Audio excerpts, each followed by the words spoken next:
গণেশ কছাৰী আজিৰ দিনটোৰ ভিতৰত এই গাঁত মাৰিব। অহাকালি ৰাতিপুৱা যদি গাঁত ক'ৰবাত আপোনালোকে দেখা পায় নিউজ কৰিব বুলি তেখেতে ঘোষণা কৰিছিল চৰকাৰ গঠন হোৱাৰ পিছদিনাখনে কৰিম বুলি। কিন্তু আমি চৰকাৰ গঠন হোৱাৰ দুদিন আগতে আজি কৰিবলৈ চৰকাৰখনে অকৰ্মণ্য চৰকাৰখনে আৰু আমাৰ অকৰ্মণ্য জনপ্ৰতিনিধিজনে 2 বছৰত কৰিব নোৱাৰে, 2.5 বছৰত কৰিব নোৱাৰে। খালি ফাগুন দানাव नोंनि मोदोमफ्रुफ्रु बिउटि पार्लराव अहाया मासाज खालामजानाया खामिहारायाव रुइदुबदुब आसिजों खुरजेर खालामजानाया फाग्लासो बिमायनो गाहामथार मोनदोंमोन। आं मिसिब थापना देहाखौ गथायदोंमोन। আমাৰ মহৰীপাৰাৰ পৰা বাঙালীপাৰালৈকে বগামাটি বুলি কয়, কিন্তু বাঙালীপাৰালৈকে ৰাস্তাটোৰ অৱস্থা যোৱা 2.5-3 বছৰ ধৰি তথৈবচ ৰাইজে জমৰ জিয়াটো ভুগিছে। ৰাস্তাৰ গাঁত আপোনালোকে দেখিছে, ৰাস্তাত আনকি ডাঙৰ চকাৰ বাছ পৰ্যন্ত বজি যোৱা ঘটনা ঘটিছে। আমি বিগত মে মাহৰ 15 তাৰিখেও চেষ্টা এটা কৰিছিলোঁ।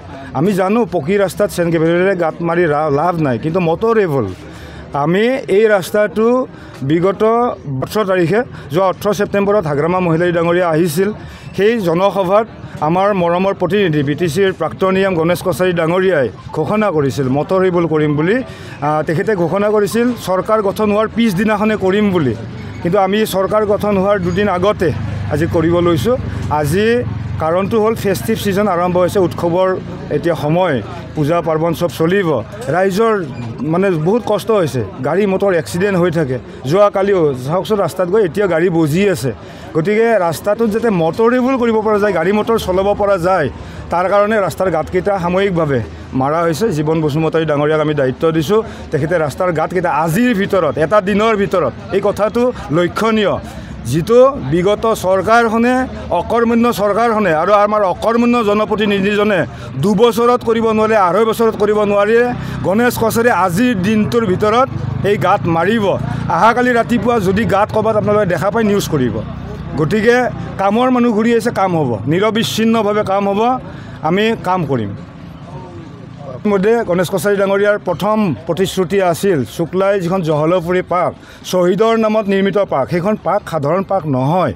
বড়োলেণ্ড মুভমেণ্টৰ সময়ত প্ৰাণ আহুতি দিয়া বীৰ শ্বহীদসকলৰ প্ৰতি সন্মান জনাই বনোৱা পাৰ্ক, য'ত বড়োফা বড়ো জাতিৰ পিতা উপেন্দ্ৰনাথ ব্ৰহ্মাৰ প্ৰতিমূৰ্তি আছে, য'ত সেই সময়ৰ সশস্ত্ৰ সংগঠন BLTৰ সাধাৰণ সম্পাদক হৰ্ষাব নাৰ্জাৰী ডাঙৰীয়াৰ প্ৰতিমূৰ্তি আছে। সেই পাৰ্কখন গণেশ কছাৰীয়ে বনাইছিল। যোৱা জনপ্ৰতিনিধিজনে মাত্ৰ তাত বেপাৰ কৰিলে 3 বছৰ ধৰি, কোনো হিচাপ নিকাজ নাই, তাক মাত্ৰ বেপাৰ কৰিলে মেইনটেনেন্সৰ নামত। সেইখন সাধাৰণ পাৰ্ক নহয়, আমি কৈছোঁ শ্বহীদৰ নামৰ পাৰ্ক, তাক মেইনটেনেন্সৰ নামত ৰাইজৰ পৰাই যে পইচা ল'ব লাগিব এনেকুৱা কথা নহয়। সেই পাৰ্কখনক লৈ ছ'চিয়েল মিডিয়াত ইতিমধ্যে বহুতে লিখা মেলা কৰা আমাৰ চকুত পৰিছে। পাৰ্কৰ যিটো মেনেজমেণ্ট, সেই মেনেজমেণ্টৰ কথা চৰ্দাৰ ৰাইজক, শুক্লাই চেৰফাংবাসী ৰাইজক কথা দিছোঁ, মেনেজমেণ্টৰ কথা আপোনালোকে চিন্তা কৰিব নালাগে। বিগত সময়ত যেনেকৈ পাৰ্ক চলিছিল তাতকৈ ভালকৈ পাৰ্ক চলিব। আমি ইতিমধ্যে ফ্ৰী কৰিছোঁ, মাত্ৰ শ্বহীদসকলৰ প্ৰতি সন্মান জনাই আমি সেই 20 টকা নে কি এইটো কালেকশ্যনটো আমি কৰা বন্ধ কৰিছোঁ। মেনেজমেণ্ট আমি কৰিম, দুখ লাগে ক'বলৈ। আনকি এই পাৰ্কৰ মেচিনকেইটা উঠাই লৈ গৈছে। যোৱাকালি 1,39,000 টকাৰ মেচিন কিনি আনিছোঁ আমি মেচিন কিনি আনিছোঁ, আৰু আজি কালিৰ পৰা আমি তাৰ মেনেজমেণ্ট আৰম্ভ কৰিম। পৰিচালনাৰ দায়িত্ব আমি ইতিমধ্যে দিম। আমি শুক্লাইত এখন ডেভেলপমেণ্টেল বৰ্ড বনাই আমি আগবাঢ়িব বিচাৰিছোঁ। শুক্লাইৰ সামগ্ৰিকভাৱে গোটেইখিনি, গতিকে পাৰ্কৰ দায়িত্ব আমি কাৰোবাক দিম, কমিটি বনাই পেলাই, মাত্ৰ পৰিচালনাৰ দায়িত্ব, তাত পইচা পাতিৰ কালেকশ্যন এনেকুৱা কথা নাথাকিব।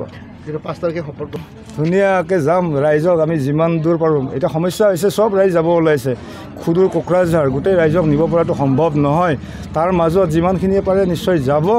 আমাৰ মৰমৰ নেতা গণেশ কছাৰী ডাঙৰীয়া ইতিমধ্যে হাগ্ৰামা মহিলাৰীদেৱে 2খন জনসভাত ৰাইজৰ আগত ঘোষণা কৰিছে ইৰিগেশ্যন ডিপাৰ্টমেণ্টৰ ৰিয়াম হ'ব। গতিকে সেই উৎসৱত, সেই অনুষ্ঠানত নিশ্চয় আমি সগৌৰৱেৰে শুক্লাই চেৰফাংবাসীয়ে অংশগ্ৰহণ কৰিম।